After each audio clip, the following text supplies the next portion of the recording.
Thank you, Donna, and good afternoon.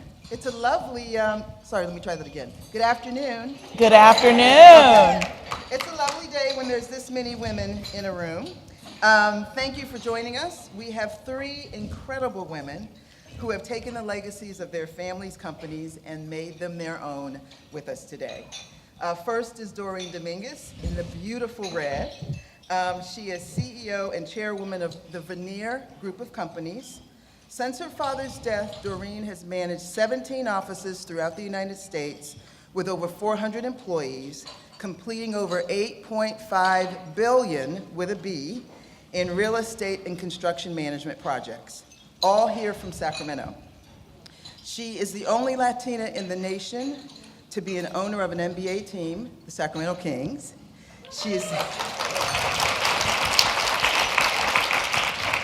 And she's also a part owner of our newest MLS team,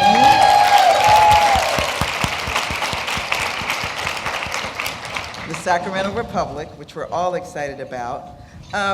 She's served on a number, as you would expect, of federal and federal and state public sector boards, and she's currently a member of the CIT Bank Board of Directors. She's on KB Homes Board of Directors, and she's on the advisory board for Coca-Cola North America.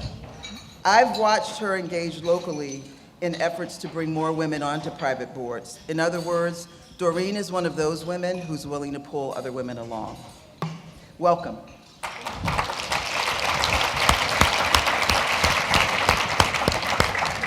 Also an incredible color today is Lina Fat. She's vice president of the Fat Family Restaurant Group. Lina joined the business in 1974 after her marriage to Kenneth Fat, bringing her culinary experience from around the world to the family's restaurants all around Sacramento. What a lot of people don't know, though, is she is a trained pharmacist, and she earned a Doctor of Pharmacy degree at the University of California, San Francisco in 1964. That's where she met and married her husband, Kenneth, and the rest, as they say, is history. Welcome. Thank you.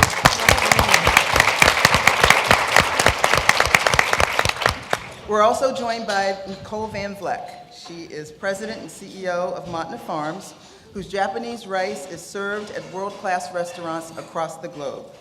As a third-generation rice farmer, conservation and preservation is a top priority for Nicole. She is currently serving as chair of USA Rice, am I getting this right? USA Rice Farmers Board, working out of Washington, D.C. on national issues and representing the nation's rice farmers. I worked with Nicole's father for many years in two other roles in my life, and I still remember, I think we may have even been in this room the day that he introduced the two of us. The pride was absolutely more than palpable. He is extremely proud of his daughter. Welcome, Nicole. Thank you.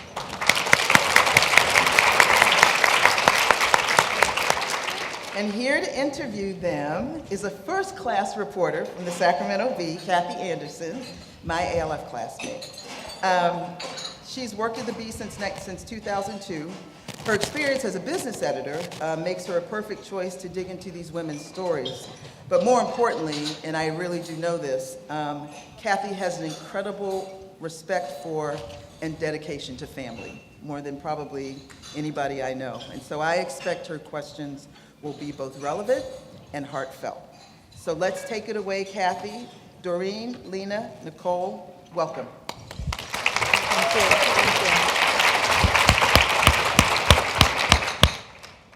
So I'm just delighted to be here with the three of you today, Nicole, Dorene, Lina. And I'm thanking my lucky stars that someone thought of me to do this particular session. So I wanted to start out, Lina, by talking a little bit with you. I know there's a lot from my childhood and teen years that shaped me and prepared me for the role that I'm serving in today. And I wanted to see if you could talk a little bit about maybe some of the things that you feel like that prepared you for the role that you fulfilled here in Sacramento for all of us. Okay, I'll be glad to do that. And I hope that this is clear and it's not echoing, too much in here. The story I want to talk about is something that I've gone through that I also need your advice as well is besides me giving out my story.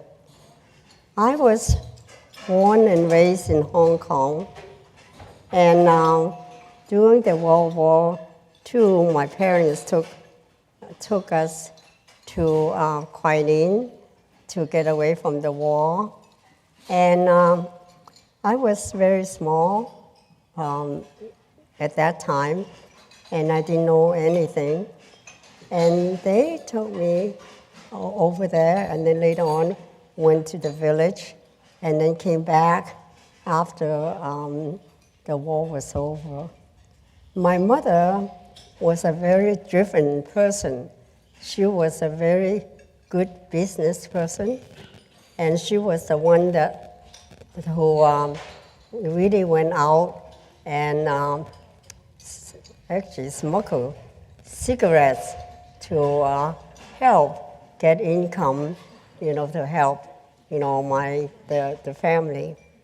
And so I was not really trained to be just a normal, bringing up as normal. So what she did was, when we came back from China, she enrolled me into a Catholic school. It's third grade. But then she realized that in order to succeed in business, you have to know English.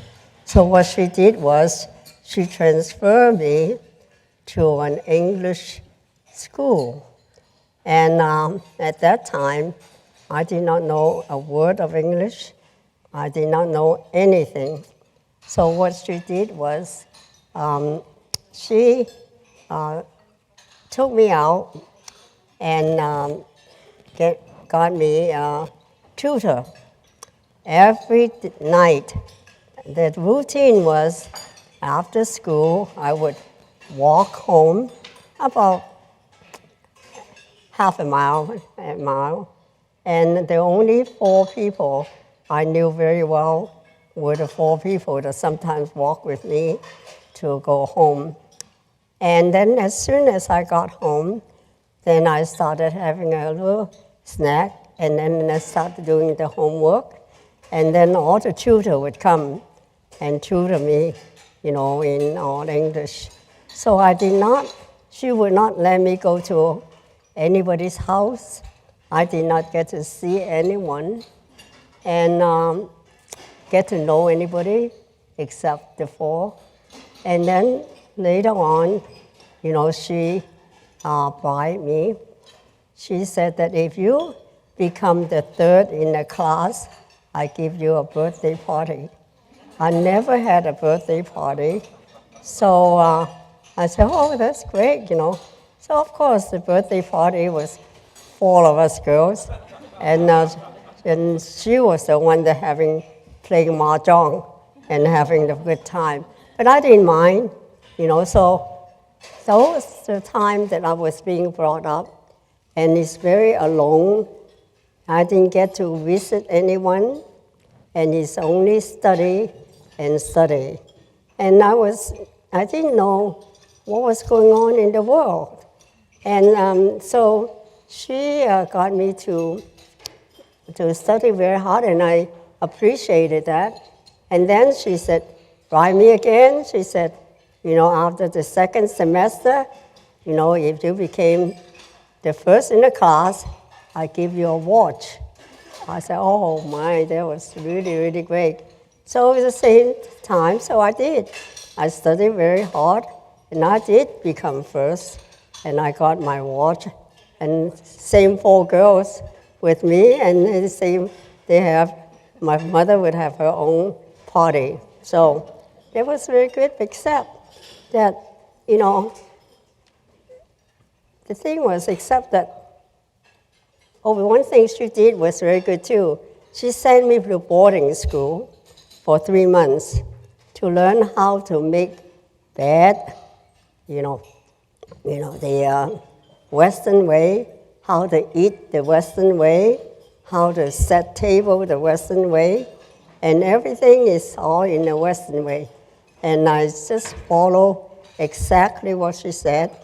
I didn't go anywhere, didn't do anything, and all I did was just study. Then, when I was 12 years old, around that time, she passed away. So I was there, and I really didn't know what to do because I was only studying, and I didn't get to know anybody, and I was all by myself. I said, what am I doing? I don't know. I could, go to become wild and, because there's nobody watching after me. My father was always busy, and he was lucky to get back his old job, as manager of the British Motor Asian Division. So, but I didn't get to see him very often. The only advice I got was a good advice, was from my young auntie, who taught me to be respectful to the elderly. That was the only thing. Then afterwards, I felt very lonely. I felt that, what am I? Where am I going? I couldn't even talk to anybody.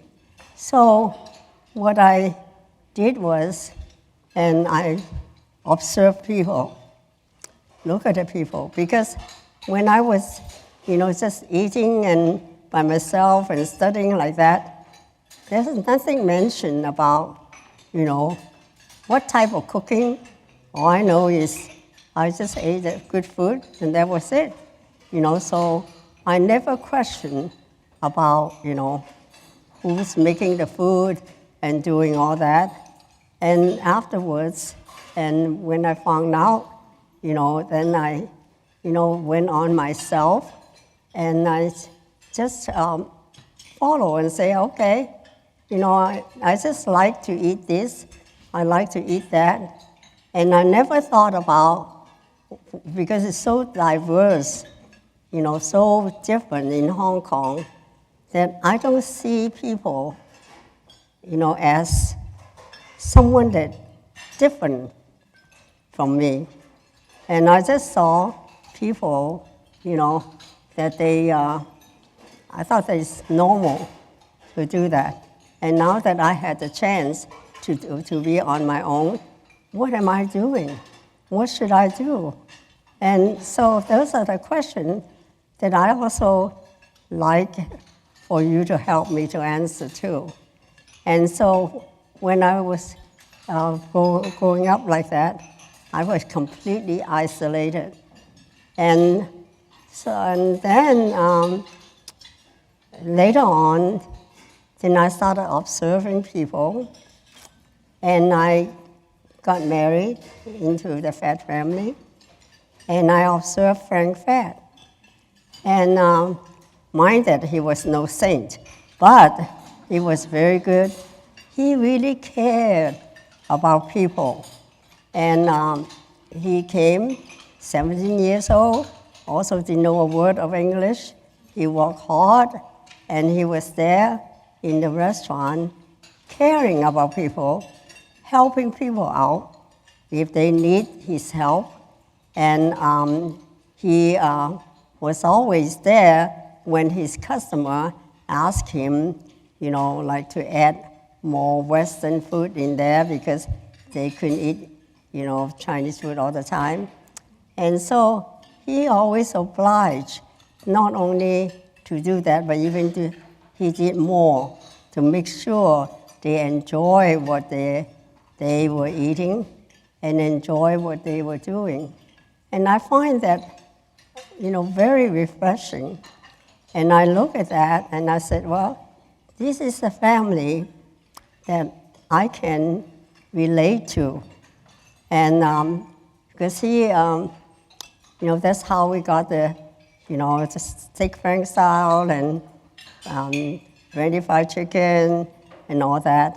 And when the customer said that they want to have some American, or not American, just Western dessert, and he did the banana cream pie with his chef.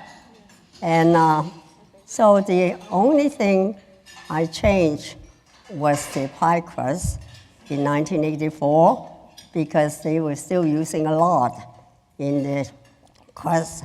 I just gave him a French pastry crust. That was the only thing changed. Everything else was the same like before.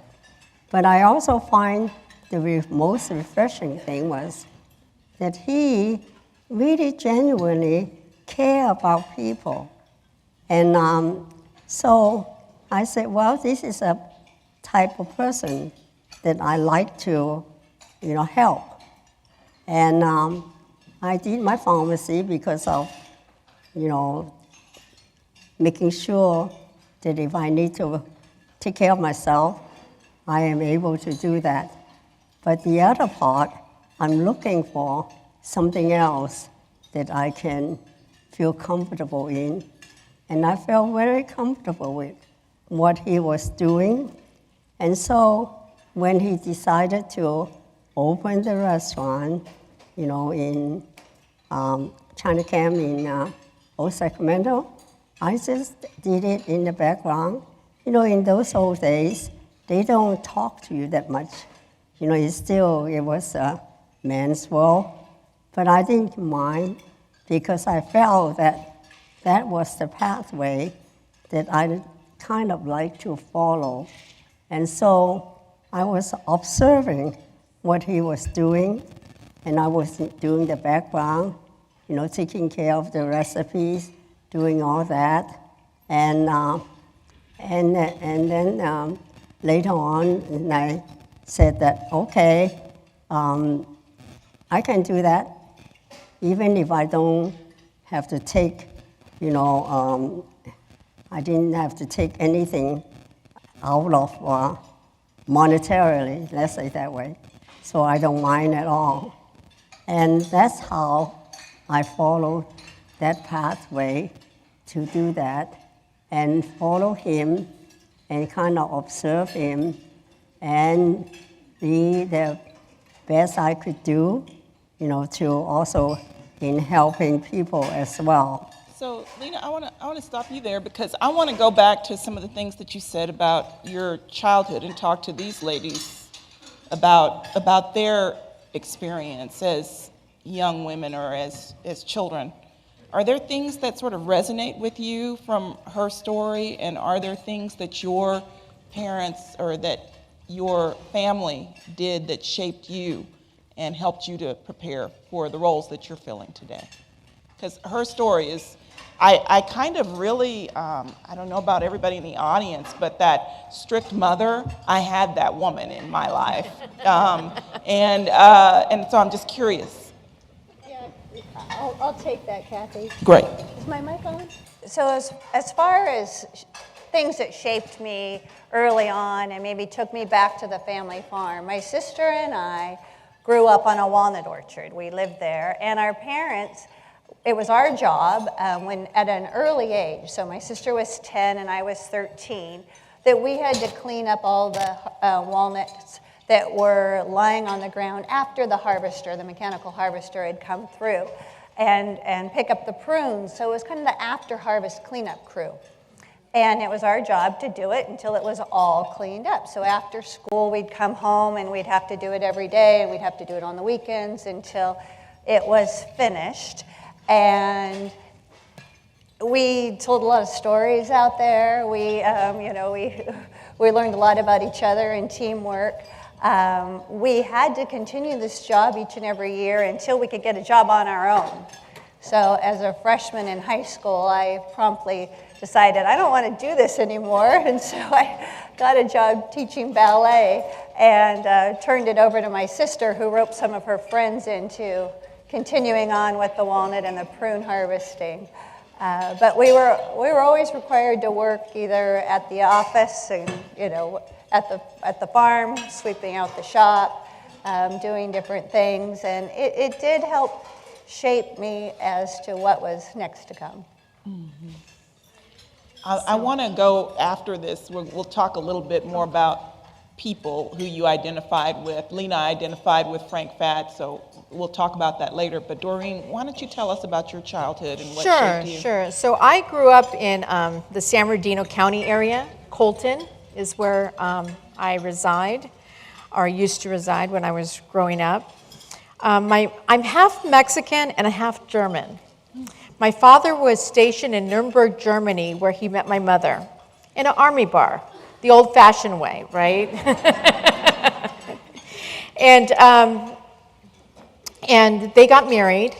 My mother knew not a single word of English, and the part of Germany she was from today is Poland. So after the war, that became Poland, and they had a law that you could only speak Polish because it was communism. So at age 6, she learned Polish. She speaks fluent German, of course, and then learned English in the United States by the television. She's a remarkable woman. She worked in a sewing factory. She made all our clothes from scratch, my brother and I. And we don't hear, you don't hear much about my mom. We talk about my father because he was just as magnificent and visionary because of the business. But I really enjoy talking about my mom because that's where I got a lot of my strength, my ambition. My father told my mother, my grandmother did not drive. So my father felt that my mother shouldn't drive. And my mother said, okay. So she went and learned English, got driving lessons, had a side job sewing, and one day shows up, not with any car, but a Camaro. Again, my dad was thrilled.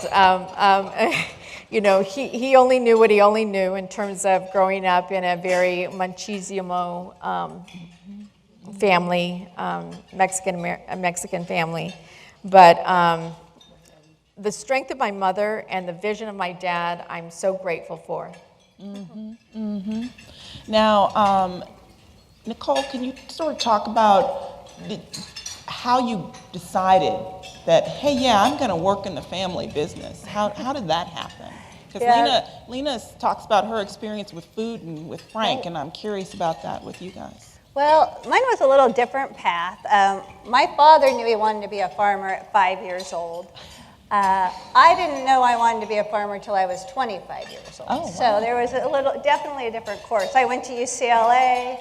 I came back, worked in Sacramento in the policy arena for a law firm and did work as a non-attorney on issues of agriculture, land use, and the environment. And I thought I wanted to be an attorney or a lobbyist in those areas. And then I met my husband, Stan, and we actually met at the state capitol, and we were both working the same bill. And he was doing that, and we got engaged, and I really thought, after working in the law firm for a while, I don't know that I want to be, this isn't my course. It just doesn't feel exactly as I had hoped it would for a career path for me. And there was no one, my sister and I were the only two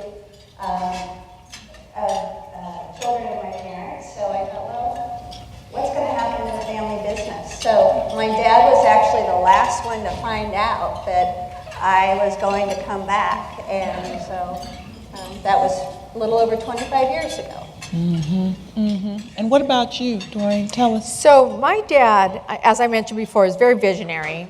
Grew up in San Bernardino. He bought, after the Army, he worked for a title company. And he learned about real estate development through working through title entitlements. And he bought a duplex, leveraged that into a fourplex, leveraged that into a large apartment building, which we would clean and rent, and it was definitely a family business from day one. Then from there, he had a vision of developing the largest building in downtown San Bernardino. And the mayor at the time told him, there is no way you're going to be able to do this.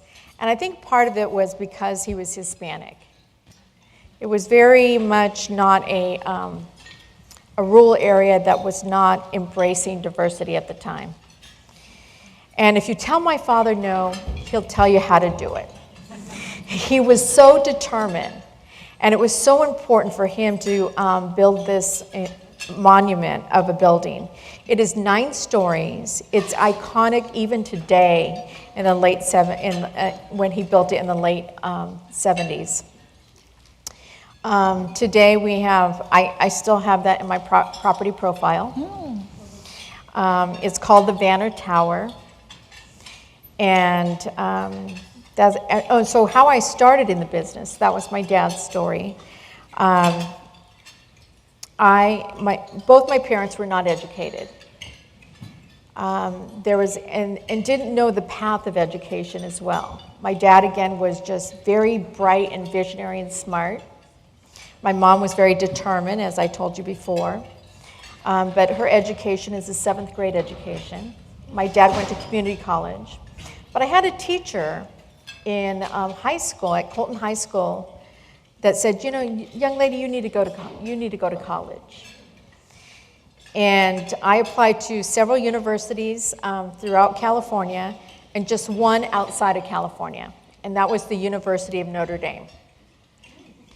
I was so fortunate that I did get accepted, and I felt that it was my way out, in the sense that it was a way to grow. I've never been to South Bend, Indiana, so I went sight unseen. Do not recommend that.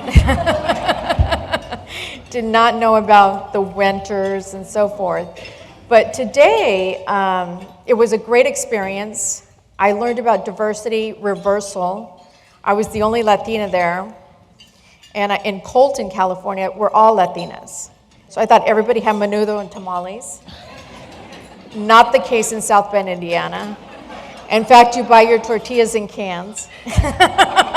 So it was a culture shock, to say the least. But one of the best culture shocks I've ever had, because I learned who I was, that I was unique and different, and how I could share my story and who I was being unique and different in a very positive way.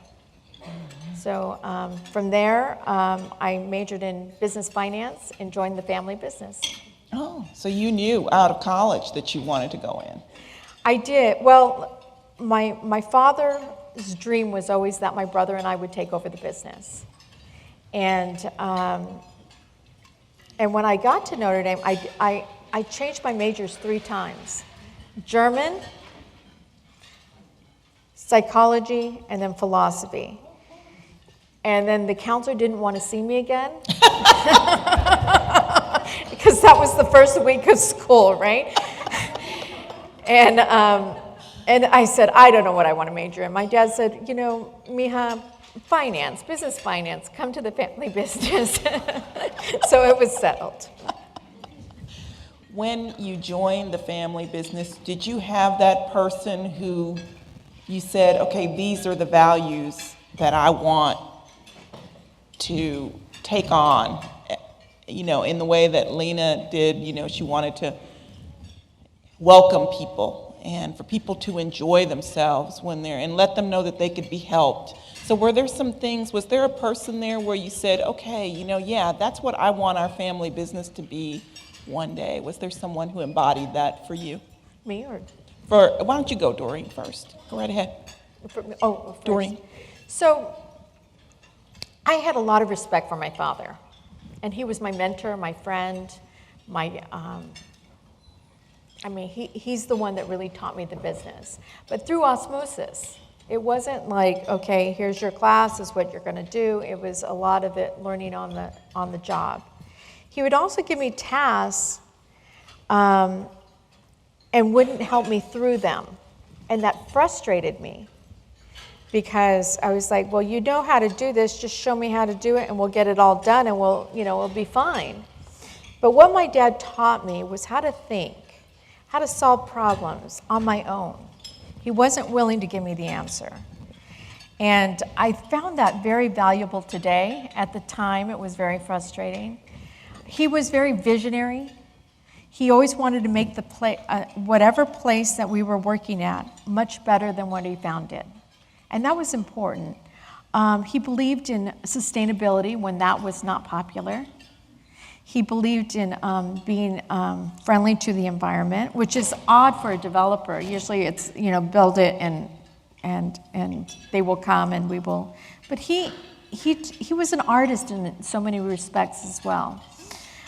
So when he designed and constructed his buildings, it was very artistic and very innovative and very friendly to the environment. So I embraced some of that as well.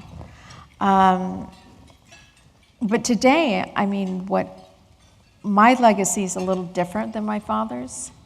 I embrace what he has shown me, but I also believe that we can be bigger and better.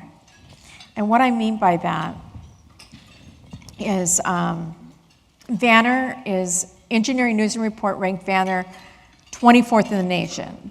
Bechtel's number 1, AECOM, Jacobs, and we're 24, which is a great, great ranking. But I think the reason we've been successful is because of our diversity. So where my dad had the company, it wasn't as diverse. Today, we're 42% women in a construction industry.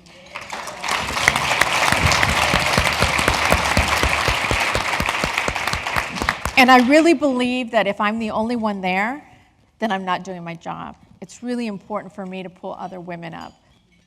And that's part of my legacy in that regard. We're 62% diversity in terms of ethnic diversity. I hold that strong. And I don't do diversity for diversity's sake.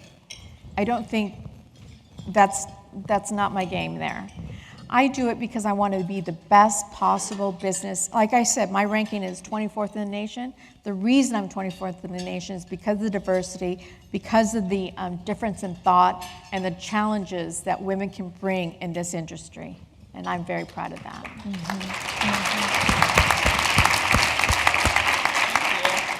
So, Nicole, can you talk a little bit about, was there that person for you? And maybe talk also about, thank you for going into that, talk also about what you've brought to the company. Sure.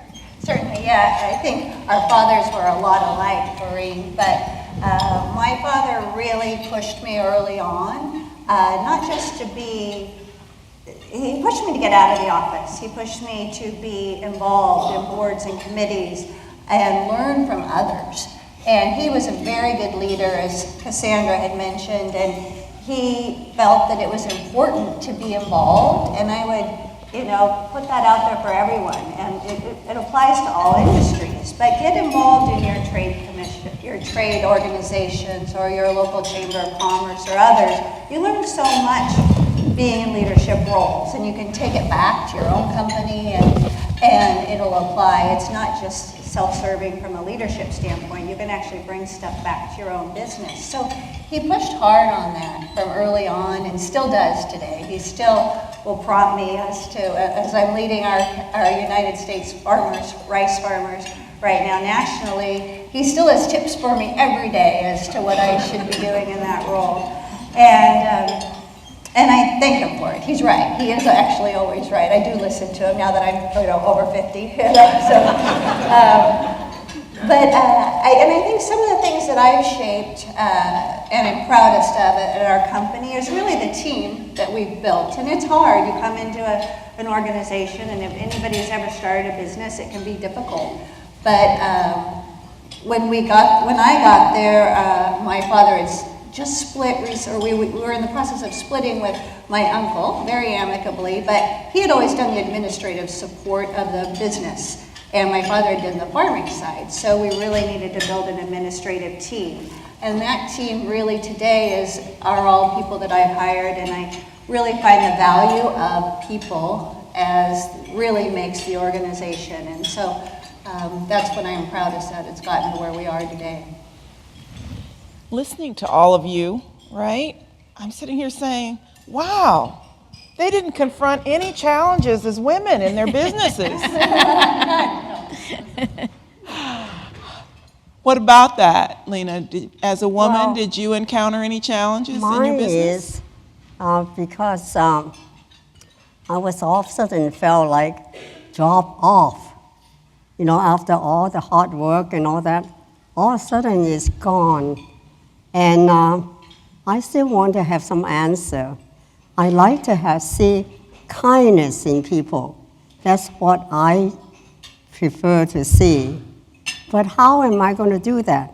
I'm drop off like, you know, there's nobody else, you know, around, from tightly controlled environment to completely free environment. So what am I doing? And how do I get the advice? What should I be doing? And that's what I'm interested in knowing.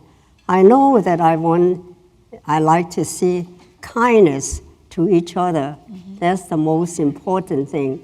You know, to learn to help. My father-in-law is a little different. From right now, I'm completely empty. It's like, you know, nothing there. It's, so what is the advice? And you can give me as well, you know, how to, you know, find this kindness in people. Mm-hmm. And right now I don't have anything, you know, because I'm free to do anything I wanted.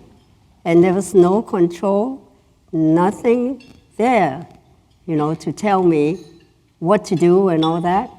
So what should I be doing? Well, I think we should come back to that when the audience is able to ask some questions. I think that when you have someone like Lina in your community, right, and she's talking about wanting people to be kinder, maybe there's some things that you guys can suggest to her that you would like to see being done here in Sacramento, because I think that our country could use a little bit more of that right now. Correct? So. Why don't we give her some answers? Because she's a powerhouse. And so if anybody can make some changes and send some messages here, I think it's this lady right here. So thank you for that. Challenges that you might have faced in the industry as a woman? Oh, Dorene? mega. I have so many challenges, so many obstacles. Most of them I can't talk about because because of some issues. But I will let you know that, you know, I did talk about diversity in women and 42% in my industry. I did get sued for reverse discrimination. So that just tells you that, you know, there is an outliner there, that not everybody is accepting of this philosophy, that you have to be careful, you know, because I was very, I think you have to be intentional, but at the same time, you cannot reverse discriminate. And one of the things that I mentioned to you is identifying the best person. Well, that best person many times is a woman. So you have to back up your claims. You have to back it up with facts. You cannot just be flippantly, well, you know, you're a woman, so therefore I want you in this job. You have to have a process. But those are some of the challenges. It's interesting you should say that because, right, the blind auditions in classical music now, the reason why they went to not allowing the judges to see or the employers seeing the women was because of reversed or discrimination against women. They thought women couldn't play as well as men. But then when they couldn't see who was playing, it was the woman, and you got closer to 50-50 in terms of the makeup of orchestras in the country. So I think when you say that many times the best candidate is a woman, it's true, but they're denied the job because they're not a man. So So it's really difficult. You do have to build a case for it now, right? You do have to build a case. It's a paradigm shift. especially in the construction industry, but in all industries. You do want the best person, but remember, the best person can be a woman as well. Many times in my industry and in other male-dominant industries, they say we can't find the women. We can't find women that want this job. Right. Haven't we all heard that before? Right. So so you have to be deliberate in terms of trying to find, looking in those locations. Maybe it's somebody that didn't major in construction, but you can teach them. I have one young lady that just graduated from the University of Notre Dame. I was proud of that. She was a accounting major and now is doing project management for me for a mental health institute. And she's doing a great job. But it's being able to look at the skill set, someone that's willing to learn, and giving them that opportunity. And she has been the best person for that job. The young lady that was supposed to take over her job, who went on maternity leave, is working with her as well. But the gentleman that she works under does not want to let her go because she's been such an advocate and such a great success. Yeah, that's great. So we have only a few more minutes before the audience questions. I want to give you ladies a chance to also give Lina some advice on what she can do. So Nicole, why don't you go first? Why don't you go ahead and tell us about challenges that you faced as a woman, and then from there we'll segue maybe into Lina's question. Yeah, I think for the most part I had a pretty positive experience, but there are obviously bumps along the road. When I first got into the rice industry, I found, especially when I was in my late 20s, early 30s, some of the older generation were skeptical that I would know anything about the business, and I had to prove myself. And so I would encourage everyone to take time and really have experience before you jump into a leadership role, because I felt that's where I had success. Once I had been participating in committees or boards and had some experience, and actually people knew I was reliable, they knew I was competent, and so then I gained their respect, but it did take some time. I have to say there were a lot of fathers out there that watched me and watch me today who have daughters, who I've been able to kind of help push that their daughters should also maybe come along and do the same. And that's been a kind of a wonderful position to be in with some of these fathers. But there are definitely obstacles. I've had to work more to have collaboration and have a bigger support group and have allies that are male, and make sure I know who those allies are in my organizations in order to be successful. I couldn't go in and just be, it's my position, this is what I think, and it's the way it's going to be, because that would never have worked. And had I been a man, maybe I could have pulled that off, but I couldn't do it. I had to build teams that would support me and people behind me that would stand up for me, and that worked very well, but it took time, and I was patient. So have the patience, because then you can do it successfully. It took 12 years for me to lead the U.S. rice farmers, but I've been able to develop strategic relationships with all the other rice states because of that, and they'll support me on issues that might be counter to their own because they now trust me.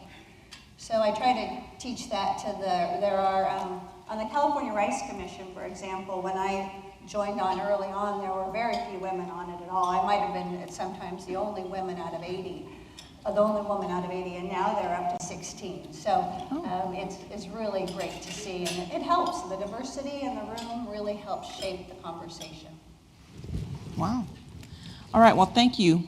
Thank you all. I did want to go back to Lina's question because, you have someone like Frank Fatt in a community who really embodied some of Sacramento's values, right? And I do think Sacramento has amazing values as a city and as a community. And how do we encourage that in young people and in people today? Is there a way that Lina could maybe help lead that conversation or do that for us here in Sacramento? What do you think? What's the question? Can Lina help to lead us to be more kinder? Is there some sort of a foundation or a way that she can work to have that happen in our community? Is there something that you think can be done? And I also have a question too. Oh, I thought that was the question. I also have another one. Oh, okay. Is because, I was so isolated, and now I'm so free. And I find that, I never did find out about what's diversity, because I treat people, like I said, kindness, and that's a virtue. And then, how do you do that? I find that there are more talk about diversity and separate with, different race, the more question you come up. And to me, that's not really that diverse. You see what I'm saying? I want to see the solution. What is the best? Because I see that now people talk more about diversity, talk more about, what race do what, and there's no end to that. It's always something is not right. And so I want to have some answer too. And because I find that because I didn't know anything, all of a sudden I was being dropped, just like that. And all by myself, and just, with nothing about diversity at all. Mm-hmm. And it's only and that's why I said about kindness to human beings. That is number one, thing. So how do you do that? And then you still can, help each other. And that I don't have the answer yet. And right now I'm still searching and see what I should be doing, because I'm free to do anything I want. Well, maybe our community foundation can help you. But I seriously, I think the community foundation might be an answer to some of that. Okay, questions?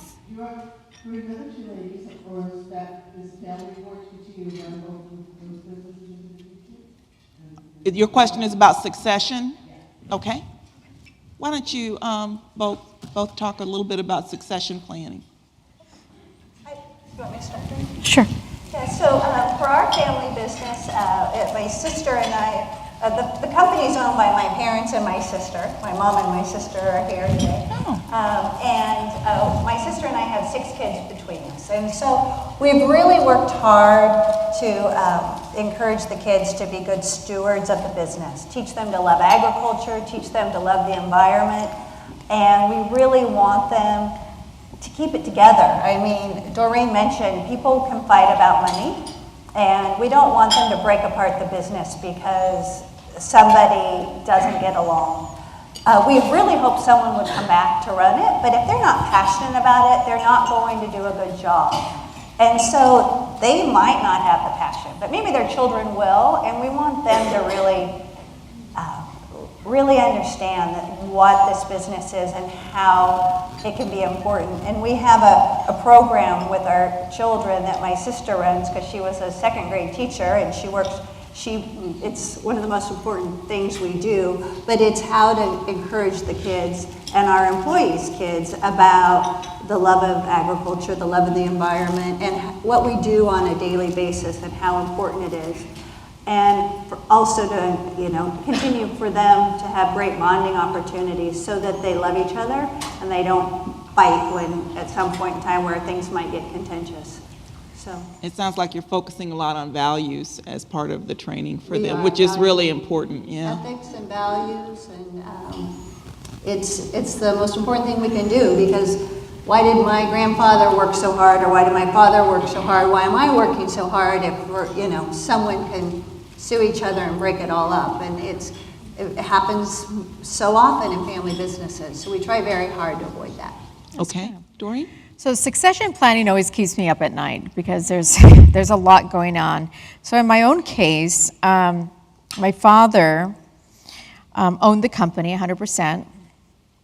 He invested in a project in San Antonio, in Texas, and actually went bankrupt. Mm-hmm. This is right when I was coming out of college. My brother and I purchased the company and so we actually owned the company at an early age. when my father passed away, there was no estate planning because we had already owned it. But he was, as Lina said, you respect, and my father was the owner in spirit. Now today, again, succession planning does keep me up at night, because how do you do that successfully? So I went to Riley Bechtel, who's the president of Bechtel Corporation, and had tea with him.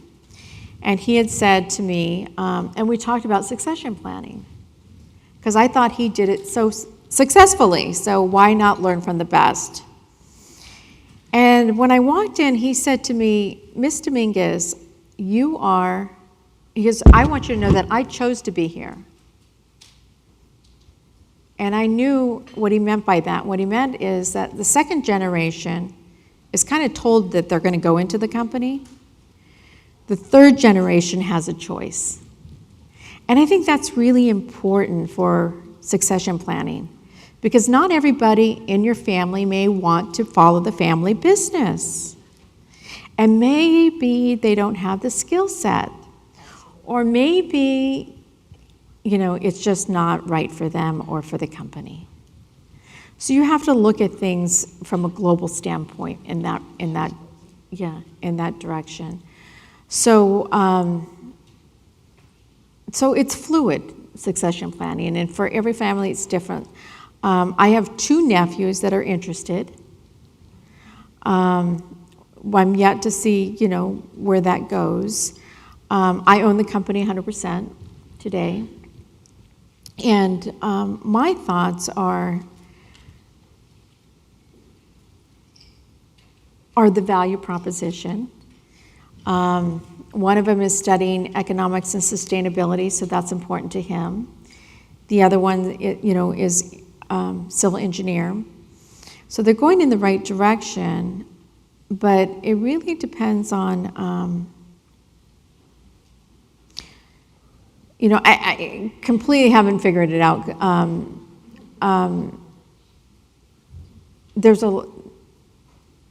They're going to need to make some choices and what that looks like, and I'm going to need to make some choices, and it's not a clear cut, this is how we do it.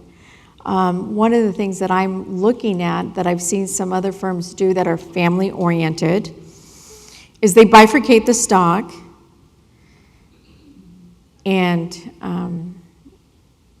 they give non-voting shares to their children. And then you decide what you want to do if you give it to the... I want to thank you both for being really honest about that question, sorry because I about think that. that's a tough proposition, right? I like what you said about learn from the best, and so you have to have advice on that. There is I think it's I've forgotten the name of it, but there's a family business association here in Sacramento, and they do give the owners advice on how to do succession planning. So, and I think we had one more question, and we probably only have time for. Oh, we have to stop. Okay, all right. Thank you very much. But